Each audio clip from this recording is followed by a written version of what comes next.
बिस्मिल्लाहिर्रहमानिर्रहीम। स्टूडेंट अस्सलाम वालेकुम। मैं हूं आपका मैथ का टीचर तनवीर अहमद। तो हम फर्स्ट ईयर की मैथमेटिक्स कर रहे हैं, चैप्टर नंबर 5 स्टार्ट किया और 5.2 एक्सरसाइज का आज क्वेश्चन नंबर 1 हम स्टार्ट कर रहे हैं। इसमें पार्शियल फ्रैक्शन का यूज करते हुए हमने क्वेश्चन को सोल्व करना है।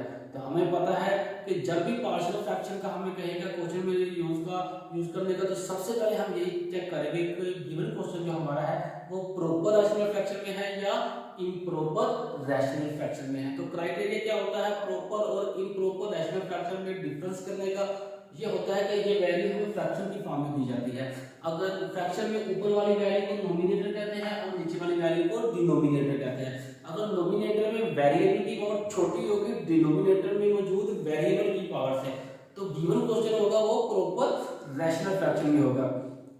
और इसी तरह अगर नोमिनेटर में वेरिएबल की पावर बराबर हो या बड़ी हो, यहाँ पर दो कंडीशन है, या तो पावर बराबर होगी या बड़ी होगी, किससे? नो डिनोमिनेटर में मौजूद वेरिएबल की पावर से। तो ऐसा जो क्वेश्चन होगा वो इम्प्रॉपर रैशनल फ्रैक्शन में होगा और उसको सबसे पहले कन्वर्ट करते हैं प्रॉपर रैशनल फ्रैक्शन में, उसके बाद क्वेश्चन को सॉल्व करते हैं। जो हमारा क्वेश्चन है इसमें नोमिनेटर में वेरिएबल की पावर क्या है 1। ये देखो नोमिनेटर में वेरिएबल की पावर 1, यहाँ पर डिनोमिनेटर में यहाँ 2 है और यहाँ 1 है। जब इन दोनों को आपस में मल्टीप्लाई करेंगे तो मजीद पावर 3 बनेगी। तो हमारा जो गिवन क्वेश्चन है वो प्रॉपर रैशनल फ्रैक्शन में ऑलरेडी दिया गया है, तो हम इसे जस्ट सोल्व करेंगे, कन्वर्ट करने की जरूरत नहीं है। तो हम क्या करेंगे, लेट करेंगे। क्या किया, लेट किया। ये जो क्वेश्चन है 9x-7 over 9x-7 over x की power 2 plus 1 into x plus 3 is equal to ax plus b।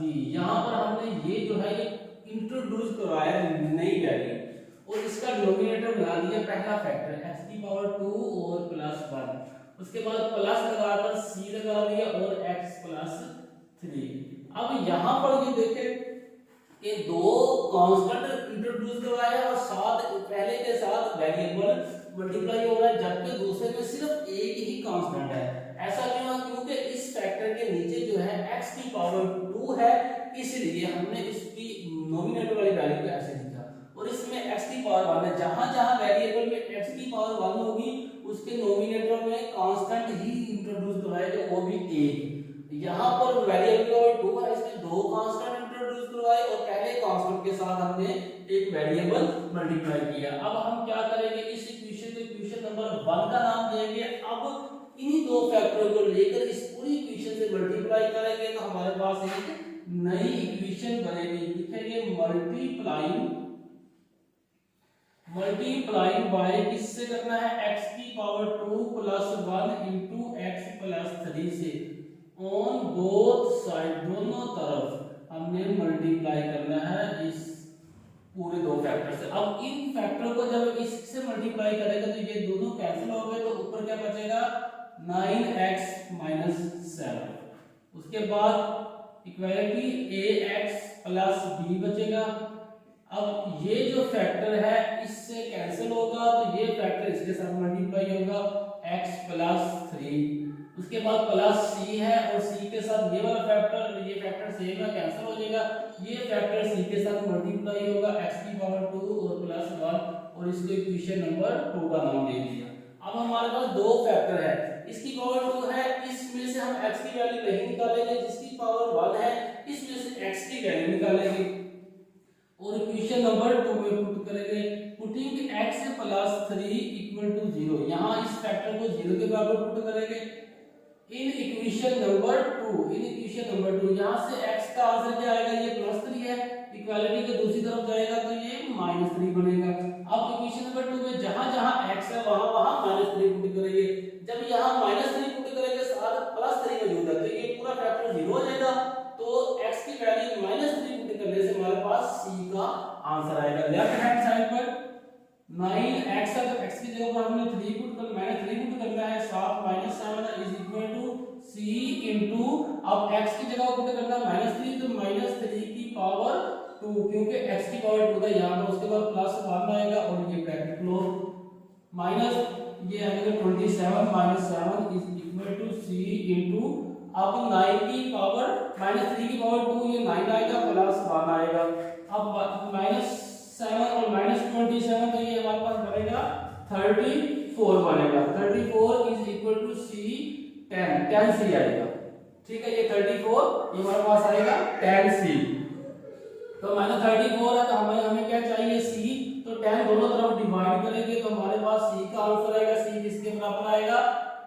सी बराबर आएगा हमारे पास माइनस 30। यहाँ पर देखो ये मजीद कटेगा। 2 5 का 2 5 का 10 और 2 1 का 2 और 2 7 का 40। हमारे पास सी का आंसर आ गया माइनस 17/5। तो सी हमारे पास आ गया माइनस 17/5।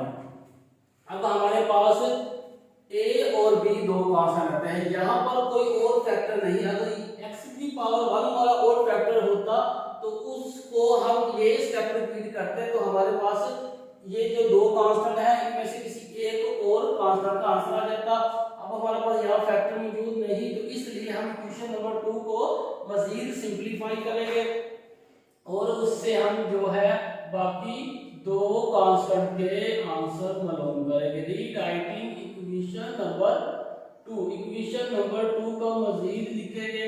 ये क्या है जी? लेफ्ट हैंड साइड 9x - 7 है is equal to right hand side ax + b into x + 3 है। उसके बाद प्लस c इंटू x की पावर 2 + 1 है। इसको मजीद मल्टीप्लाई करो, सिंपलीफाई करो। लेफ्ट हैंड साइड सिंपलीफाई नहीं होगी, एज इट आएगा। Right hand side x ax से मल्टीप्लाई होगा तो ax की पावर 2 बनेगा। उसके बाद x b से मल्टीप्लाई होगा तो ये bx बनेगा। फिर 3 मल्टीप्लाई होगा a से तो ये 3ax बनेगा। 3 मल्टीप्लाई होगा b से तो ये 3b बनेगा। c को भी अंदर मल्टीप्लाई करो, c x की पावर 2 और प्लस c। अब x की पावर 2 वाली वैल्यू को इकट्ठा लिखो, x की पावर 1 वाली वैल्यू को इकट्ठा लिखो। ये 9x - 7 is equal to ax की पावर 2 प्लस cx की पावर 2। अब उसके बाद ये दो ही वैल्यू थी x की पावर 2 वाली। अब 1 वाली को लिखो प्लस bx, या पहले a वाली वैल्यू लिख देता हूं 3ax। उसके बाद प्लस bx, ये भी आ गई ये भी आ गई। और उसके बाद कोई भी नहीं है जिसके साथ x हो। तो अब हम क्या करेंगे, वो वैल्यू लिखेंगे जिसके साथ x मौजूद नहीं। तो एक ये है प्लस 3b और प्लस c। अब इन दोनों में से देखो क्या चीज कॉमन आ रही है। इन दोनों में से x की पावर 2 कॉमन आ रहा है तो ये लिखिए a + c इंटू x की पावर 2। अगली दो वैल्यू में से क्या कॉमन आ रहा है? अगली दो वैल्यू में से x की पावर 1 कॉमन आ रहा है, प्लस 3b और प्लस c आएगा। अब ये इक्वेशन मजीद सिंपलीफाई नहीं हो सकती, जितनी सिंपलीफाई हुई थी हो चुकी है। अब हम क्या करेंगे, बाय कंपेयरिंग कोफिशिएंट करेंगे। क्या करेंगे? बाय कंपेयरिंग कोफिशिएंट करेंगे। किससे करेंगे? हमारे पास c का आंसर आ चुका है तो x की पावर 2 को और x की पावर 1 वाली को कंपेयर करेंगे तो हमारे पास x की पावर 2 एंड x की पावर 1 यहां लिखेंगे फॉर x की पावर 2। लेफ्ट हैंड साइड पे x की पावर 2 वाली वैल्यू मौजूद नहीं तो इसका कोएफिशिएंट क्या है? 0। जब वैल्यू मौजूद नहीं तो coefficient 0। Right hand side x की पावर 2 वाली वैल्यू मौजूद है तो इसका कोएफिशिएंट ये है a + c। तो a + c लिख दिया। हमारे पास c का आंसर है -70/5। तो अब एक जगह पे a का आंसर लिखेंगे। ये 0 is equal to -17/5 plus c। तो यहाँ से c का आंसर क्या आ जाएगा? 17/5। ये वैल्यू उस तरफ जाकर प्लस होगी तो हमारा आंसर आ गया। अब लिखेंगे फॉर x की पावर 1। फॉर x की पावर 1 तो यहाँ पर x की पावर 1 का कोएफिशिएंट क्या है? 9। तो ये 9 लिखा। यहाँ पर x की पावर 1 का कोएफिशिएंट क्या है? ये 3a plus b। 9 is equal to 3। एक जगह पर a की वैल्यू पुट करेंगे। a की वैल्यू क्या है हमारे पास? ये यहाँ पर